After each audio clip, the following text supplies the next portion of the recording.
എടാ നീ അറിഞ്ഞ ബാങ്ക് ലോണൊക്കെ തിരിച്ചടവിന് സമയം നീട്ടിട്ടുണ്ടെന്ന്. ഹാവൂ, സർക്കാരിന് നന്ദി. ആ ഈ മാസത്തെ ലോൺ എങ്ങനെ അടയ്ക്കുന്ന കരുതി ആലോചിച്ചിരിക്കുകയായിരുന്നു. കഴിഞ്ഞ ആഴ്ച ബായി എന്ന 1000 രൂപയെന്ന് 500 രൂപ മിനിമം ബാലൻസിൽ അങ്ങോട്ട് അവർ പിടിച്ച്. എന്തൊരു കഷ്ടമാണെന്ന് അറിയും. കടം മേടിച്ചവനൊക്കെ മെസ്സേജ് അയച്ചിട്ട് മൈൻഡ് പോലും ചെയ്യണില്ല. പൈസ കുറെ കിട്ടാനുണ്ടേ. അല്ല, ഇതിപ്പോ എന്താ ചെയ്യണേ? 5 പൈസ കയ്യിലില്ല. ഇതിപ്പോ ഇങ്ങനെ പോയി കഴിഞ്ഞാൽ ഭക്ഷണം കഴിക്കാൻ നമ്മൾ തീ കുറച്ച് ദിവസം കഴിഞ്ഞാൽ. അതിനല്ലേ സർക്കാർ സൗജന്യ റേഷൻ തരണേ, കഞ്ഞി കുടിച്ച് ജീവിക്കാനായിട്ട്. അല്ല, നമ്മുടെ ഈ മലയാളികൾ പട്ടിണി കിടക്കേണ്ട കാരണം എന്താണെന്നറിയോ? നമ്മുടെ മധുവിനെ തല്ലിക്കൊന്നില്ലേ, അതിന്റെ ശിക്ഷയിടോ. അതൊക്കെ നമ്മളെയും കൊണ്ട് പോവുള്ളൂ. അല്ലടാ, അയ്യപ്പ സ്വാമിയുടെ ശാപമാണ്. എന്തോ പിന്നെ ഇറ്റലിക്കാരും ചൈനക്കാരൊക്കെ അല്ലേ ആചാരങ്ങൾ തെറ്റിച്ചത്. ഓ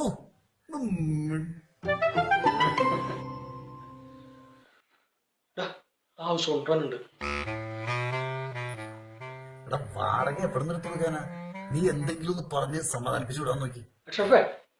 ഷർട്ട് എടുത്തിട്ട് നിന്റെ ബോഡി കാണിച്ച് പേടിപ്പിക്കല്ലേ. അയ്യോ, വരുന്നുണ്ടോ?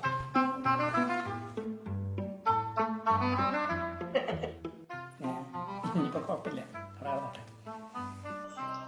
എന്തൊക്കെയുണ്ട് മക്കളെ വിശേഷങ്ങള്? ആ, സുഖാണ് ചേച്ചി, സുഖാണ്. ചേച്ചി ഇത്തവണ ഒന്ന് ക്ഷമിക്കണം.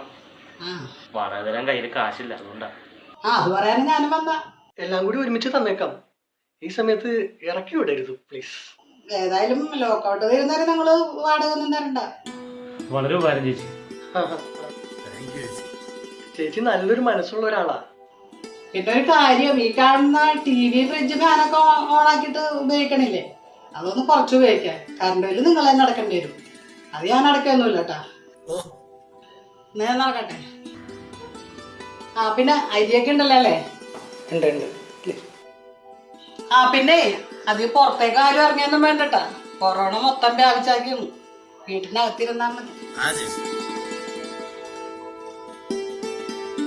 എന്ത് നല്ല ഹൗസ് ഓണറാ അല്ലേ? ഇതുപോലെ കടമുറിയുടെ വാടകയും കൂടി ഒന്ന് ഒഴിവാക്കി കിട്ടിയാൽ മതിയായിരുന്നു അല്ലേ?